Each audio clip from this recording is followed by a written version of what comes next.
Welcome to Wheels on Wednesday. Tom Wheelahan returns with the shades and no razor this week. I'm in mourning, Rod, until Andrew Baggett can make all of his kicks, field goals intended. I am going to go shaveless and glad and wear black glasses until he has a perfect game. Were you impressed with the Missouri Tiger win 28-point victory over a team that won the Fiesta Bowl last year, Central Florida? I was not impressed. It was supposed to happen.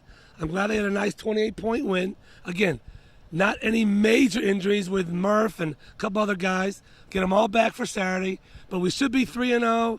Am I overwhelmed? No. Am I excited? Okay. It's supposed to happen. I thought UCF put up a better fight, but they're in the American Conference for a reason, and we know why. Nobody wants them. So we're 3-0. Missouri's defensive ends have been fabulous. Shane Ray, Marcus Golden. Shane Ray, the SEC Defensive Player of the Week. This is an impressive defensive line, isn't it? It's a great defensive line, and if you look at Missouri's history of 16 guys that are on active rosters right now, I would say 5, 6, or 7 of them are defensive linemen. In the NFL. Exactly. So what does that tell you right there? That's pretty good coaching and pretty good player development. Hey, talk to Dr. Pat Ivory for getting those guys ready to go. But our defensive linemen are whooping butt in the NFL. Now, my guess is you don't think much of this Indiana Hoosier team that comes here. They're not playing basketball. They're playing football, and they don't play much defense, do they? Rod, they lost to Bowling Green. It's not a Bowling Green with the ugly brown helmets. No, it's not going to be much of a game, but I will tell you this. I hate the word trap game. I hate the word whatever. It's a football game, and it's on our schedule. But I'm telling you what, if they overlook this one, the game is going to be next week at South Carolina. We're both going to be undefeated. And I think whoever wins that game will be the driver's seat for the SEC East. Isn't that amazing? We're thinking that already, and we haven't even played an SEC game. We're even thinking that last year? No way! We could be going back to Atlanta. Because I'll tell you what, folks, Todd Gurley's kind of hurt right now, and when Georgia comes to town, we give him stick him a couple times. We got to get through South Carolina, though. They put a whooping on us there 2 years ago. They put the whooping on us. They did. And last year, boy, that was a tight one. Oh, that could have gone should have been a win for Missouri. Should have been a win, but, you know, Connor Shaw, he's the glue that stuck that team together, and that's why they won.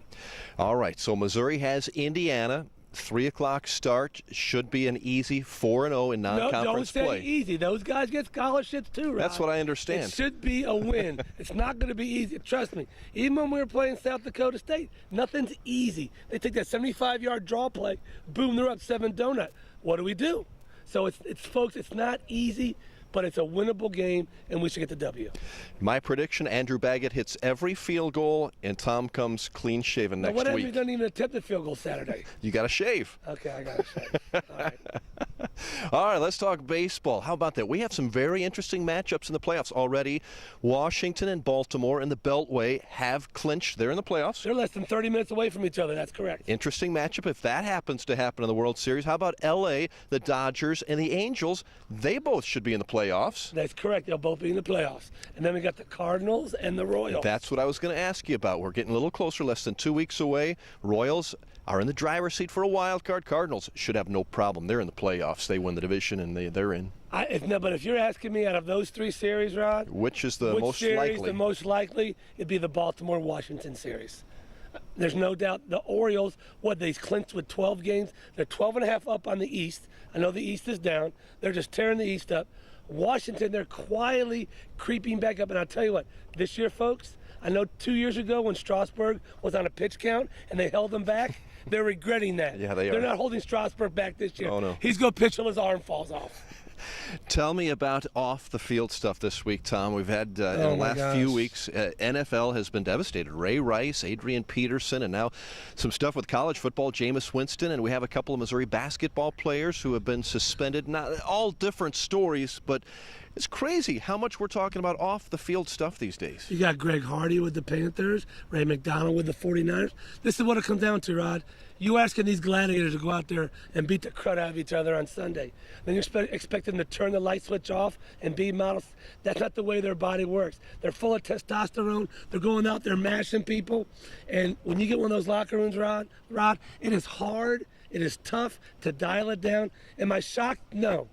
Is it unexpected? A little bit. But what I'm telling you, folks, is a lot of stuff now that's been swept under the rug. It's starting to come out now. And if it comes out really, really a lot, You'll watch these sponsorships dropping left and right. And in 10, 15 years from now, we'll be watching flag football on Sundays. Tom Leffler has a great story on our website, connectmidmissouri.com, on this. You ought to read that. Very interesting take. You're a big fan of Leffler, aren't you? Is he the ball-headed guy? Yeah, that's the guy. Yeah, I call him Q-tip. Yeah, Okay. yeah. And he stinks at bowling, too. He told me he was a great bowler. He actually works for the company? He works and bowls. He actually does his own work? I thought you wrote for him. Once in You're a the while. ghost writer? Tom's a chump. Anyways, he's a chump. That's pretty good. Well, we'll end with that at 6 o'clock, and then let's do the little thing for. I think that's pretty much what I had figured out. He's a chump. I got a couple good ones every now and then. That's real good. All right. All right. You might be a step over, Cole. Yep. You just keep shifting over to the rail. Okay. We're going this way. Yeah, right Okay. there's perfect. Class is in session now. Everyone's out. Oh, good. This would be a good time to catch. All right. You guys are good. Ready here. All right, Tom, we're in front of the columns here. I think there's a challenge here. You brought a football. I think I can punt the football. I think I can punt this thing at least halfway up the columns. I want to challenge you and see if you can kick it over the columns. Rod, you cannot hit a 10-foot foul shot. Who says you can kick over a 90-foot column? Oh, my God, folks, seriously. He ducked me this summer. He did not want to play golf. Because I would beat you too bad. Do you know why Rod is scared? He's scared of the unknown. Do I look scared? He doesn't know what I can bring. Just like TJ was scared of the unknown. Hey, Rod is afraid. So, people, Twitter him, call him, tell him to step up, be a man, and play me in golf. All right. He's afraid. I'll beat you in golf, but I think I can also beat you with a little extra help because I only go halfway up the columns. TJ, right? get the camera. Let's go find out.